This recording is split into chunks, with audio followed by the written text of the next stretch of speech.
Hello बच्चों, let's read this question. Let f r(0 to 1) be a continuous function. Then which of the following functions have the values 0 at some point in the interval 0 to 1? तो इस interval 0 to 1 में जो value है function की क्या 0 हो जानी चाहिए, हमें बताना है इनमें से कौन सा फंक्शन है वो। स्टार्ट कर लेते हैं हमारे की कॉन्सेप्ट से। की कॉन्सेप्ट देखो क्या हो जाएगा, हम जानते हैं if f dash x is greater than 0 then this implies that fx is a strictly increasing function, is a strictly increasing function। ये होता है। तो अब ध्यान से देखो, हमें बताया हुआ r से 0 में 1 जा रहे हैं और इंटरवल हमारा 0 to 1 है चेक करने वाला। तो अगर हम a की बात कर ले, a ऑप्शन में हम gx बोल देते हैं किसको, हमारा e raise to power x minus integration 0 से लेके x तक और F T sine T D T ऐसे लिखा हुआ है। ठीक है, तो देखो इसको चेक करने के लिए हम क्या कर सकते हैं, यहाँ पे अगर वैल्यूज लिखना चाहें इसको चेक करने के लिए, तो सबसे पहले देखो हम बोल सकते हैं हमारे पास में जो फंक्शन है वो किस तरीके से आ जाएगा। तो देखो इसको बोल देते हैं हमारा, सबसे पहले क्या कर लेते हैं, जी डैश एक्स निकाल रहे हैं, जी डैश एक्स निकाल रहे हैं तो differentiation e raise to power x का e raise to power x ही हो जाएगा माइनस। अब इसका डिफरेंशिएशन कैसे करते हैं, देखो पहले तो अपर लिमिट रखते हैं इसमें as it is, f of x sine x हो जाएगा और डिफरेंशिएशन करेंगे एक्स का एक्स के रिस्पेक्ट में जो कि 1 होता है माइनस में। अब जो है लोअर लिमिट रखेंगे तो f zero sine zero, f zero sine zero, differentiation of 0 with respect to 0, sorry with respect to x, तो 0 आएगा ये वैल्यू। ठीक है, ये बन गया है, यानी बन गया e raise to power x minus f x sine x. ये बात समझ में आ गई। अब देखो x हम किस में चेक कर रहे हैं, x बिलोंग कर रहा है 0 से लेके 1 में। ठीक बात है, तो x जब इसमें बिलोंग कर रहा होगा तो इस केस में देखो हम बोल सकते हैं कि ई रेज टू पावर x जो है ना वो कहां से कहां में बिलोंग करेगा, ई रेज टू पावर 0 1 होता है तो 1 से लेके e में ये चला जाएगा। ठीक है, तो ई रेज टू पावर एक्स तो 1 से e में जा रहा है। और अगर हम बात करेंगे एफ एक्स साइन एक्स की, क्योंकि एफ एक्स के लिए रेंज जो है 0 से 1 है तो ये 0 से 1 जाएगा, साइन एक्स भी क्या होगा, कुल मिला के बोल सकते हैं कि एफ एक्स साइन एक्स जो है ना वो वैल्यू भी हमारा 0 से लेके 1 चला जाएगा। ठीक है, तो अब देखो 1 से e में जा रहे हैं और 0 से 1 में जा रहे हैं, इनका जब सब्ट्रैक्शन लेंगे तो वो वैल्यू बोल सकते हैं e raise to power x minus f x sine x. ये जो वैल्यू है ना ये ग्रेटर देन 0 होगी for x belong to 0 to 1। ठीक है, तो अगर ऐसा हो रहा है तो यहाँ पे gx जो है वो स्ट्रिक्टली इंक्रीजिंग फंक्शन है। अब अगर हम g ऑफ 0 की वैल्यू निकालते हैं तो वो देखो क्या आएगा, ई रेज टू पावर 0 1 होता है माइनस 0 से 0 लिमिट जाएगी तो इसका वैल्यू तो डायरेक्टली 0 हो गया, यानी ये वैल्यू 1 हो गया। तो एक बात नोट करो, gx के लिए ग्राफ देखें तो 0 पे इसकी वैल्यू आ जा रही है 1। ठीक है, 1 आ गई 0 पे वैल्यू।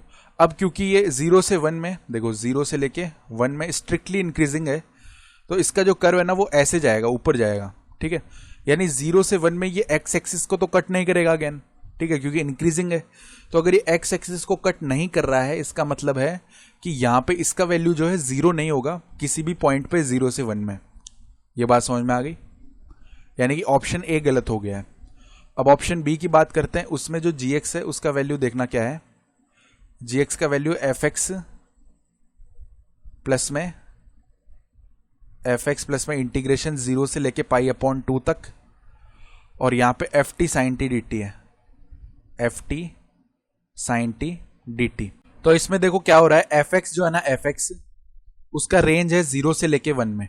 ठीक है, अब देखो यहां पे ये जो एफ टी है ये भी क्या जाएगा 0 से 1 में जाएगा और साइन टी जो है क्योंकि टी हम 0 से पाई अपॉन 2 में ले जा रहे हैं, साइन टी भी 0 से 1 में जाएगा। ठीक है, यानी कुल मिला के ये जो इंटीग्रल का वैल्यू है एक पॉजिटिव वैल्यू बनेगा। तो पॉजिटिव वैल्यू प्लस में एक पॉजिटिव वैल्यू, ये क्या आएगा, gx इस केस में ग्रेटर देन 0 आएगा। gx ग्रेटर देन 0 आ रहा है, इसका मतलब gx कहीं भी 0 नहीं हुआ ना यहाँ पे, तो ऑप्शन बी भी गलत हो गया, हमें gx 0 चाहिए। अब ऑप्शन सी में चलते हैं, सी में जो gx का वैल्यू है वो देखना क्या है ध्यान से, यह है x माइनस इंटीग्रेशन 0 से पाई अपॉन 2 माइनस एक्स और यहां पे f T cos T D T, F T cos T D T.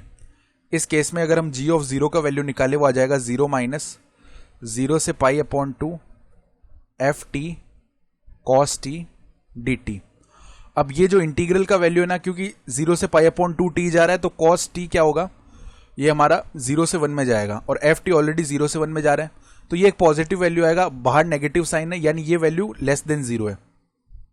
अब g ऑफ 1 निकालेंगे तो 1 माइनस इंटीग्रेशन 0 से लेके pi upon 2 minus 1 F T cos T D T. यहां से देखो एक बात नोट करो कि ये जो टर्म है इंटीग्रेशन 0 से pi upon 2 minus 1 F T cos T D T, अगर हम इसकी बात करें तो g ऑफ 1 का जो मिनिमम वैल्यू है, g ऑफ 1 का मिनिमम वैल्यू निकालेंगे ना, उस केस में क्या होगा, इंप्लाइज इंटीग्रेशन 0 से pi upon 2 minus 1 F T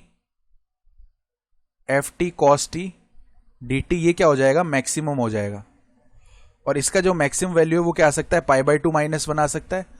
तो देखो g ऑफ 1 का जो मिनिमम वैल्यू है this will be equal to क्या हो जाएगा, देखो ये हमने कैसे निकाला है, ये मिनिमम होगा तो ये कंप्लीट टर्म तो मिनिमम होना चाहिए क्योंकि यहाँ पे माइनस लगा हुआ है, ठीक है, तो माइनस लगा हुआ है तो ये मैक्सिमम होगा, तभी तो इसका माइनस मिनिमम हो रहा होगा ना। ये बात समझ में आ रही है ना। तो अंदर वाला ये वाला हमने मैक्सिमम कर दिया तो इसका मैक्सिमम वैल्यू क्या होगा, पाई बाई 2 माइनस 1, तो 1 माइनस में पाई बाई 2 माइनस 1, यानी ये बन गया हमारे पास में क्या, 2 minus pi by 2 that is greater than 0। तो अगर इसका मिनिमम वैल्यू ही ग्रेटर देन 0, इसका मतलब g ऑफ 1 ग्रेटर देन 0 आ रहा होगा।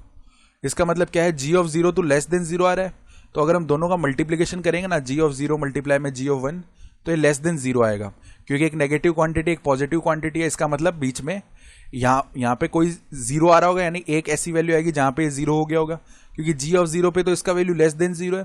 फिर इसका ग्राफ क्या हुआ, पॉजिटिव में गया, तो एक बार ये एक्स एक्सिस को कट कर रहा होगा ना, इसका मतलब क्या हुआ कि यहाँ पे ये 0 हो जाएगा, तो ऑप्शन सी सही है।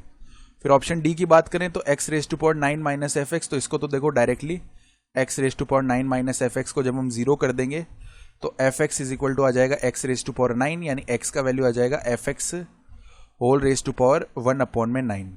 तो यहां से देखो हम जानते हैं x जब 0 से 1 के बीच में लाई कर रहा है, एफ एक्स भी हमारा 0 से 1 के बीच में लाई कर रहा है, तो उसकी पावर 1 अपॉन 9 भी 0 से 1 के बीच में लाई करेगी। तो ये कंडीशन सेटिस्फाई हो रही है, इसका मतलब ये भी 0 हो ही रहा होगा इस इंटरवल में, तो ऑप्शन डी भी सही हो गया। तो ऑप्शन सी और डी सही है। I hope you understood this explanation. Best of luck.